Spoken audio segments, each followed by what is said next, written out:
Nosso grupo irá falar sobre execução contra a fazenda pública. O grupo é composto por mim, Renata, Raila, Ana Paula, Luiz Henrique e Alice. Inicialmente, eu vou começar falando do que é fazenda pública. A expressão fazenda pública abrange União, Estados, Distrito Federal, municípios, fundações públicas e autarquias. Dessa forma, ficam excluídos entes da administração indireta que possuem personalidade jurídica de direito privado, como é o caso das sociedades de economia mista e das empresas públicas. Bom, agora vamos tratar acerca do procedimento da execução contra a fazenda pública na esfera trabalhista. Mas antes de adentrar ao teor da questão, é importante fazer algumas considerações iniciais, em que pese os bens da fazenda pública, eles são impenhoráveis em razão, da supremacia e da indisponibilidade do interesse público da administração pública. Então, exceto para os servidores públicos que mantêm um vínculo de natureza estatutária com a administração pública, a Justiça do Trabalho, por força do inciso 1º do artigo 514 da Constituição Federal, é competente para resolver as controvérsias entre os servidores seletistas e a administração pública. E as exceções decorrentes de tais processos são processados na Justiça do Trabalho até o final, mas aplicando o rito especial previsto no artigo 534 e 535 do Código do Processo Civil.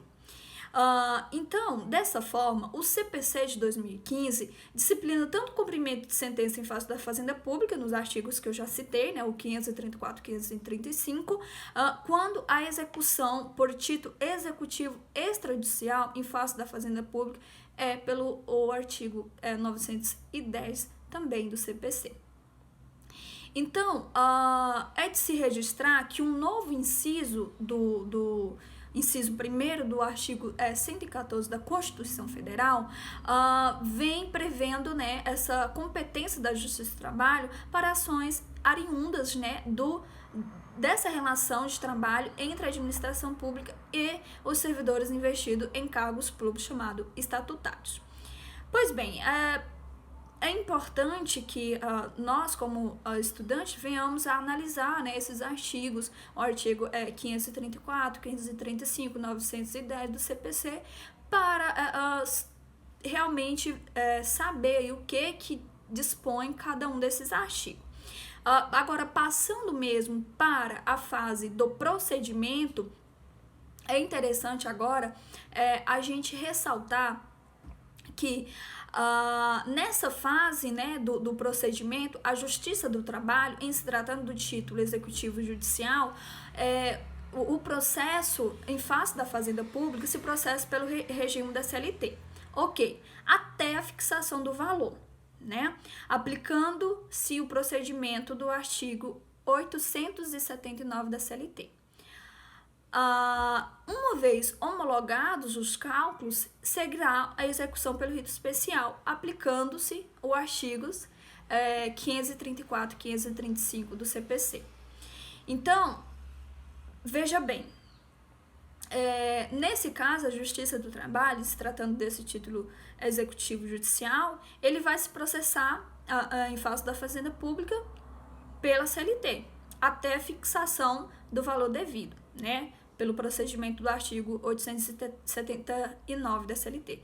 Aí, uma vez homologados os cálculos, seguirá pelo rito especial que aplica o CPC. Então, a lei, é importante também ressaltar que a lei 9.494 de 97, alterou o prazo dos embargos para 30 dias. Pensamos aplicável mesmo no processo de trabalho o prazo de 30 dias, pois previsto em lei especial. Não bastante, alguns autores, alguns doutrinadores, argumentam que o prazo para a fazenda pública opor esses embargos é o de 5 dias previsto na CLT. em razão do princípio da isonomia. E então o Tribunal Superior do Trabalho, no entanto, ele vem afirmando que a jurisprudência nesse sentido, o processo do trabalho para o prazo da apresentação dos embargos para a Fazenda Pública é de 10 dias por força do artigo 730 do CPC, conforme consta a redação da ementa que tem um recurso, né, nesse caso a jurisprudência. Portanto, o procedimento, né, resumidamente, se tratando de título executivo judicial, ele se processa pelo rito, pelo procedimento realmente aí do artigo 879 até a fixação do valor. Uma vez homologado, segue o rito especial. E é isso. A necessidade de citação contra a Fazenda Pública no caput do artigo 730 do Código de Processual, ele é taxativo sobre a necessidade da citação da Fazenda Pública para opor os embargos de execução por quantia certa contra ela movida. A citação é um dos procedimentos mais formais do sistema, pois através dela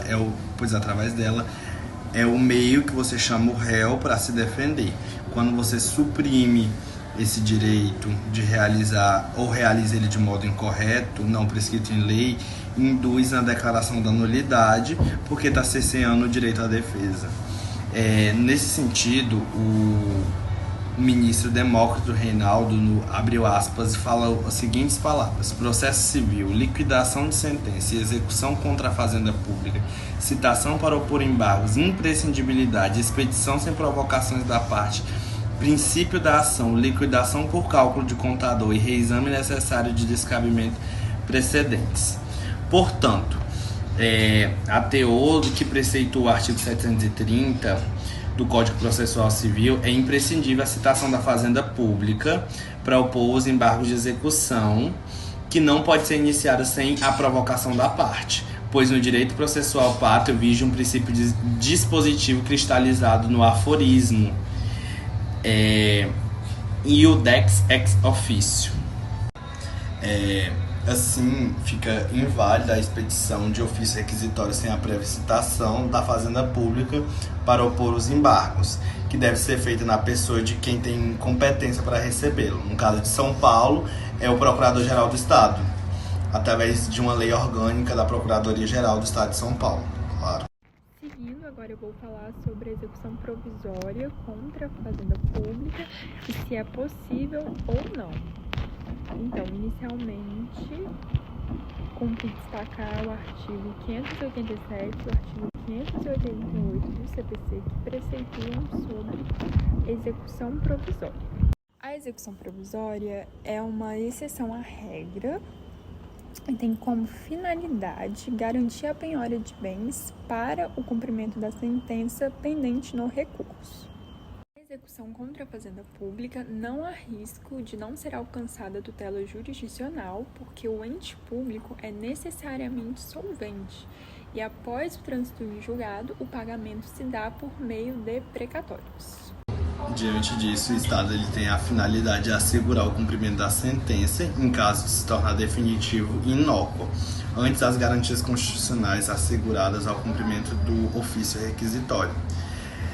Não há qualquer dispositivo legal que admite a execução provisória contra a Fazenda Pública, com exceção à regra que não pode ser aplicada extensivamente. Mas fica claro que o legislador ele não aplica a execução provisória contra a Fazenda Pública ao constata que a execução provisória ela não tem finalidade contra a Fazenda Pública. E ele é prejudicial, pois com a inclusão do precatório na ordem cronológica, posteriormente em orçamentos, impede que o valor requisitado seja utilizado para as finalidades intrínsecas do Estado, como educação, saúde, segurança. A expedição de precatórios em execução provisória provoca um paradoxo de que depósitos venham a ser efetuado nesses autos antes dos pagamentos dos débitos fixados por sentença que foram transitadas em julgadas. Portanto, isso fica imutável, né? Seguindo, eu vou falar sobre a finalização do procedimento. Quando opostos os embargos, eles serão julgados por sentença, e da sentença que rejeita ou acolhe esses embargos caberá apelação. Quando não opostos os embargos ou transitado em julgado, a decisão que os rejeitar será expedido precatório ou requisição de pequeno valor, que vai a depender do valor do crédito em favor do exequente. Eu vou falar um pouco sobre o que é o precatório judicial e a requisição de pequeno valor. O precatório judicial, ele consiste em uma requisição de pagamento feita pelo presidente do tribunal responsável pela decisão exequenda contra a Fazenda Pública Federal, estadual, distrital ou municipal. Após a finalização do processo de execução contra a Fazenda Pública, conforme foi citado, não haverá penhora, leilão ou qualquer forma de expropriação de bem público, já que esse goza de regime especial. Nesse caso, o juiz singular ele determinará a expedição do precatório ao presidente do tribunal respectivo. A requisição de pequeno valor, diferentemente do precatório, ela não terá o seu valor consignado em orçamento para pagamento futuro. Ele será imediatamente apresentado ao ente público, que deverá quitá-lo no prazo de 2 meses. A requisição de pequeno valor, ela deve ser regulamentada por lei de cada ente federado, que deverá estabelecer o limite para a submissão do crédito a esse regime. Bom, eu irei abordar agora sobre a execução contra a Fazenda Pública no processo de trabalho. Bom, embora de raríssima ocorrência no processo do trabalho, a existência de título executivo extrajudicial impondo obrigações à Fazenda Pública é juridicamente possível. Agora, com a instrução normativa de número 39 do TST, que aplicando supletivamente o artigo 784, inciso 1º do novo Código do Processo Civil, reconheceu como tal o cheque e a nota promissória emitidos em reconhecimento de dívida trabalhista.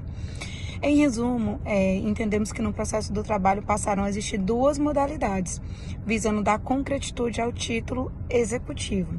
Primeiro, tratando-se de sentença ou acórdão, a Fazenda Pública será citada para opor embargos à execução num prazo de 30 dias, podendo vincular a matéria constante dos incisos 1º ao 5º do artigo 535 do novo Código de Processo Civil. Segundo, tratando-se de título executivo extrajudicial, a Fazenda Pública será citada para opor embargos à execução num prazo também de 30 dias, podendo qualquer matéria que lhe seria lícito deduzir como matéria de defesa num processo de reconhecimento, de acordo com o novo Código de Processo Civil, artigo 910, inciso 2º. E por fim, para o nosso melhor entendimento,